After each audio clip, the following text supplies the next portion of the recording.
Selamat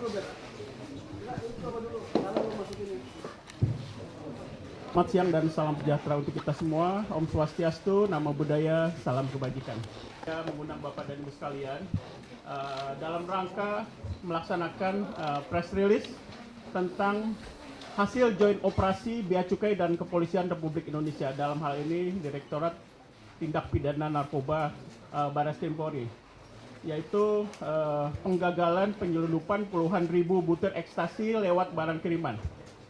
Dan Bapak dan Ibu sekalian, untuk lebih jelasnya kami persilahkan Pak Kanwil untuk menyampaikan kronologis daripada press release ini.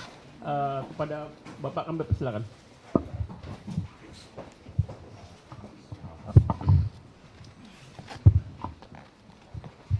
Assalamualaikum warahmatullahi wabarakatuh. Yang sangat saya hormati dan saya banggakan Direktur Interdiksi Bea Cukai Bapak Syarif. Yang kedua Bapak Wadir Subdit Narkotik Barreskrim Polri, kemudian Bapak Ketua dari City Pos, dan serta rekan-rekan semua. Mohon maaf ini kebetulan saya lagi agak batuk, suara saya agak serak. Rekan-rekan semua, kita ada dua penindakan, penindakan penggagalan pengiriman narkotika jenis MDMA, Pasi. Yang satu jaringan Irak Indonesia sama dari Belanda. Ya. Jadi ada dua kejadian, ini sekitar bisa ditegah sekitar 20.000 lebih butir ekstasi. Ya, nanti untuk detailnya dari teman-teman yang melakukan tindakan akan menjelaskan. Kemudian gini bahwa sebagaimana dalam tusinya Bea Cukai untuk melindungi masyarakat dari barang-barang berbahaya. Jadi kami setiap ada menemukan barang-barang kiriman melalui kantor pos yang diduga itu narkoba, kemudian kita bersinergi dengan direksi dari Barreskrim Polri. Nah, saya kira itu aja, nanti detailnya akan disampaikan oleh Pak Wadir. Ya, gitu, Pak. Assalamualaikum warahmatullahi wabarakatuh. Selanjutnya Pak Wadir, kami persilakan untuk menyampaikan update. Baik, terima kasih. Yang saya hormati Pak Kanwil Dirjen Bea Cukai Kanwil Jakarta. Yang saya hormati Direktur Interdiksi Narkotika Bea Cukai. Yang saya hormati yang mewakili PT Pos, dan tentunya yang saya hormati pula Kepala Kantor Bea Cukai Pos Pasar Baru serta rekan-rekan media sekalian. Terima kasih atas kehadirannya.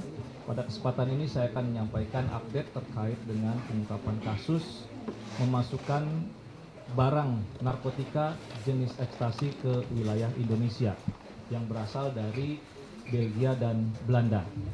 Jadi pada kesempatan ini saya sampaikan bahwa ini selaras dengan perintah Bapak Presiden untuk terus melakukan perang terhadap narkotika, dan juga penekanan dari Bapak Kapolri untuk terus melakukan pemberantasan dari hulu sampai hilir, di mana tentunya Polri dan Bea Cukai, Kementerian Keuangan terus melakukan pengetatan pengawasan di jalur-jalur masuk, baik darat, laut maupun udara.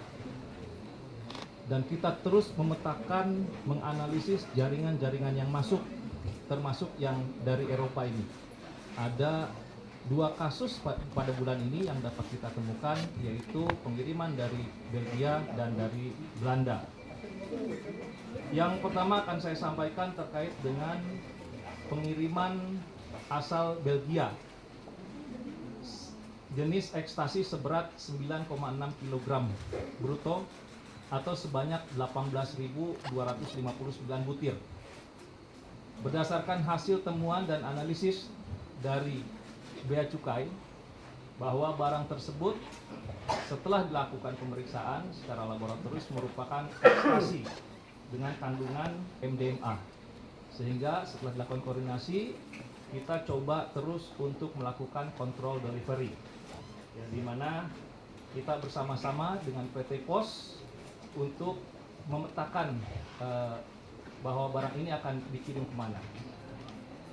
Yang menariknya dari sini adalah pelaku ini diduga berasal dari Iran, ya, memesan barangnya dari Belgia dan dikirim ke Indonesia dengan menggunakan nama palsu, ya, dengan nama penerima palsu, ya, sehingga ini beberapa kali dilakukan pengiriman, ya, tidak sampai ke alamat karena memang nama yang diberikannya adalah palsu.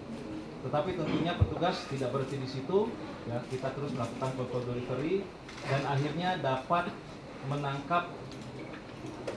mengamankan satu orang penerima dengan inisial E. Ya. Dari sana kita terus melakukan pendalaman dan terus menyusuri siapa sebetulnya pemesan barang yang berada di Indonesia. Barang ini kemudian diminta oleh pemesan, saudara R, yang berada di luar Indonesia, untuk dikirim dari Jakarta menuju Jawa Timur, tepatnya di Kabupaten Pasuruan.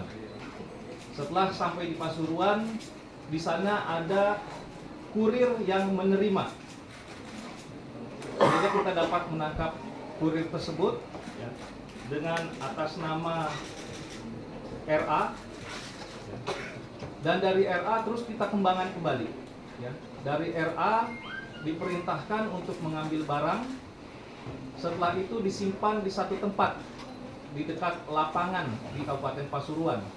Setelah kita tunggu, ada 2 orang yang menjemput untuk mengambil ekstasi tersebut.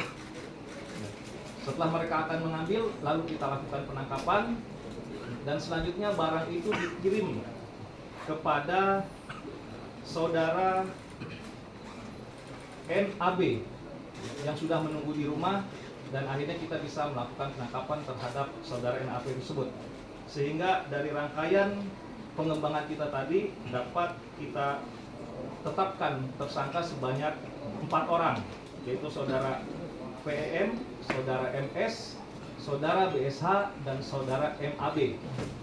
Dan tentunya kita akan terus melakukan pencarian terhadap RA yang mengirim barang dari Belgia. Nah, sekarang kita sedang melakukan pendalaman, sedang memetakan posisi maupun identitas dari pengirim barang. Untuk yang kedua, saya ulangi, jadi narkotika ini sebanyak 18.259 butir. Kalau kita asumsikan satu orang menggunakan satu butir, artinya kita sudah menyelamatkan jiwa sebanyak 18.259 orang. Dan apabila nilai secara rupiah, harga per butirnya 800.000, berarti nilainya sekitar 14 miliar 600 juta rupiah. Yang kedua, pengungkapan terkait dengan pengiriman barang yang dari Belanda sebanyak jenis ekstasi sebanyak 2013 butir. Tepat penangkapannya di Jalan Raya Kalibaru Timur, Kelurahan Kalibaru, Cilincing, Jakarta Utara. Adapun modusnya melakukan pengiriman paket narkotika jenis ekstasi melalui jasa pengiriman Pos Indonesia yang paketnya disamarkan dengan bungkusan kado. Jadi bentuknya seperti bungkusan kado, namun di dalamnya adalah ekstasi sebanyak 2013 butir. Di mana alamat yang diberikan juga untuk pengiriman alamatnya palsu, hanya diberikan nomor telepon. Sehingga tentunya dengan informasi dari Bea Cukai tersebut kita terus melakukan koordinasi baik dengan Bea Cukai Pasar Baru maupun dengan PT Pos, ya, untuk melakukan kontrol delivery. Setelah itu kita dapat melakukan penangkapan terhadap 2 orang penerima, di mana penerima ini baru menerima upah sebanyak Rp400.000, yaitu saudara Iqbal Hakiki alias Map alias Bejo. Maaf saya singkat, atas nama IH alias Bejo. Yang kedua atas nama IRA alias Ipan. Keduanya sudah kita tangkap dan sedang kita lakukan pengembangan. Di langkah berikutnya tentunya juga kita sedang mendalami siapa pengirim yang mengirim barang dari Belanda. Saya rasa secara singkat itu yang dapat kami sampaikan. Terima kasih. Baik, terima kasih Pak Wadir atas penjelasannya. Kemudian kami persilahkan Pak Putu untuk menyampaikan update. Barangkali ada yang mau disampaikan, tidak ada Pak? Baik Bapak dan Ibu sekalian, barusan sudah disampaikan kronologis kejadian oleh Pak Kanwil dan juga oleh Pak Wadir Tipid Narkoba. Bapak dan Ibu sekalian, Direktorat Jenderal Bea dan Cukai tetap konsisten untuk bekerja sama dengan aparat penegak hukum di bidang narkotika untuk tetap menjaga negara ini dari masuknya barang-barang terlarang, utamanya adalah dari narkotika. Dan alhamdulillah sampai dengan hari kemarin kerjasama kita dengan aparat penegak hukum lainnya sudah berhasil melakukan 414 penindakan dengan barang bukti sebanyak 1 ton 60 kilo narkotika dan juga sekitar 43.000 batang pohon gajah serta mengamankan lebih kurang 177 orang. Bapak dan Ibu sekalian, tentunya kita juga mengucapkan terima kasih kepada rekan-rekan di PT Pos Indonesia yang sudah bekerja sama dengan sangat baik sehingga dari kantor pos ini kita sudah bolak-balik berhasil mendeteksi kedatangan narkotika dan tentunya ini merupakan hal yang sangat positif. Dan semoga kedepannya kerjasama kita antara Bea Cukai, PT Pos Indonesia, kemudian juga dengan teman-teman dari aparat penegak hukum dari Bareskrim bisa menjadi lebih baik lagi. Demikian barangkali yang dapat kami sampaikan dan tentunya kami ucapkan terima kasih atas penjelasan semuanya dan kehadiran Bapak dan Ibu sekalian.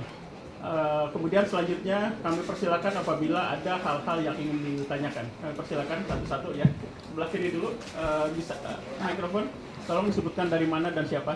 Saya Lola dari validnews.id. Pak, izin mau nanya, ada kerugian keuangan negara dalam kasus ini? Terima kasih. Kerugian keuangan negara ya. Oke, yang pertama itu, kita kumpulin aja dulu ya. Yang selanjutnya silakan. Silakan Mas. Izin Pak, saya Wildan Apriansyah dari Detikom. Itu kan dari pengungkapan kasus kedua yang Belanda itu dikamuflase jadi kado ya Pak ya. Terus dari rilis yang saya terima itu dari kasus yang Belgia itu dikamuflase jadi spare part kendaraan ya Pak. Apakah betul? Sementara dua dulu ya.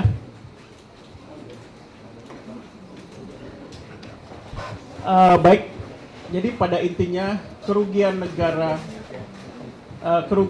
secara langsung di sini tidak ada karena sifatnya itu adalah barang-barang kiriman biasa, tetapi kerugian yang sifatnya adalah kerugian adalah karena adanya barang-barang narkotika yang masuk ya. Dan apabila ini lolos, maka tadi sudah disampaikan akan ada sekian orang yang terkena ya. Kemudian yang kedua, belum kerugian ekonomi lain. Jadi di sini adalah kita malah berhasil mencegah kerugian negara dari masuknya barang-barang tersebut sehingga orang tidak mempergunakan dan kita tidak harus merehabilitasi orang-orang tersebut apabila karena memang mereka tidak mempergunakan kan kira-kira. Jadi intinya adalah kita di sini adalah mencegah pengeluaran negara, intinya kira-kira seperti itu.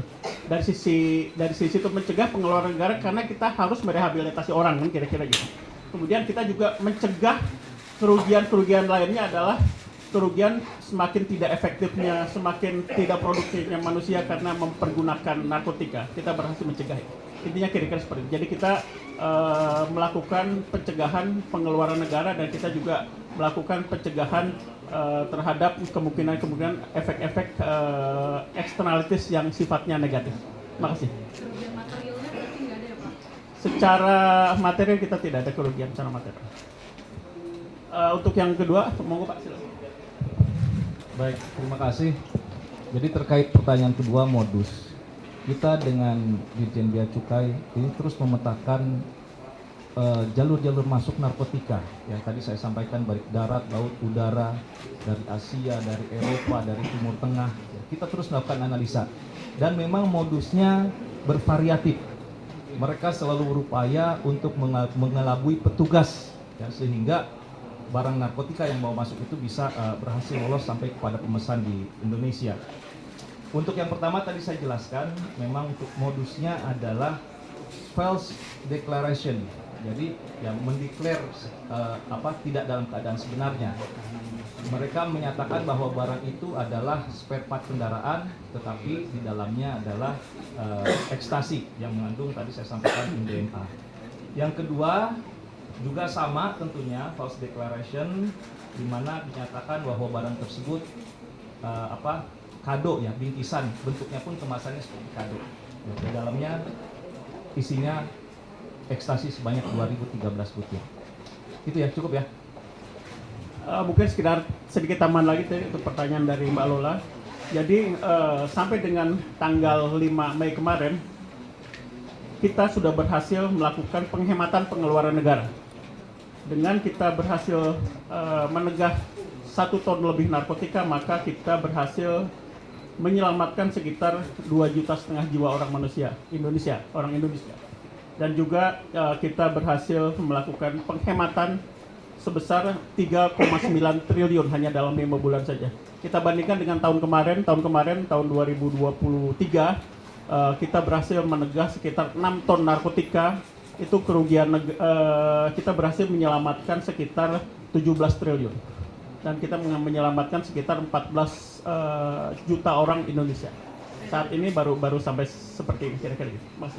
Perbandingannya periode yang sama Pak. Year-on-year berarti. Itu belum, itu 1 tahun penuh kemarin yang itu. Yang 6 tahun ini baru bulan Mei, awal bulan Mei baru sekitar 1 tahun. Kita nggak tahu sampai ujung. Mudah-mudahan tidak bertambah lagi gitu.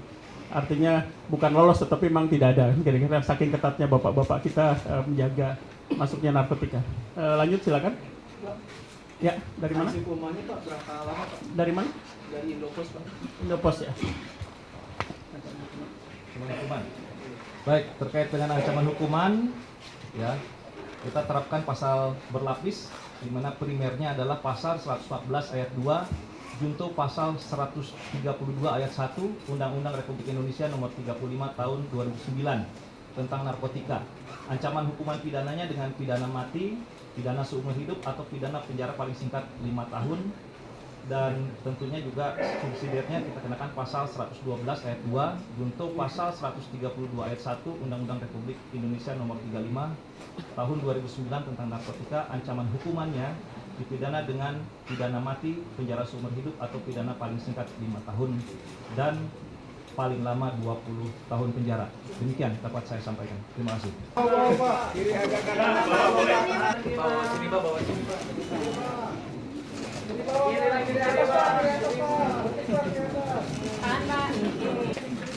Sudah ya, makasih banyak ya. Ya, makasih.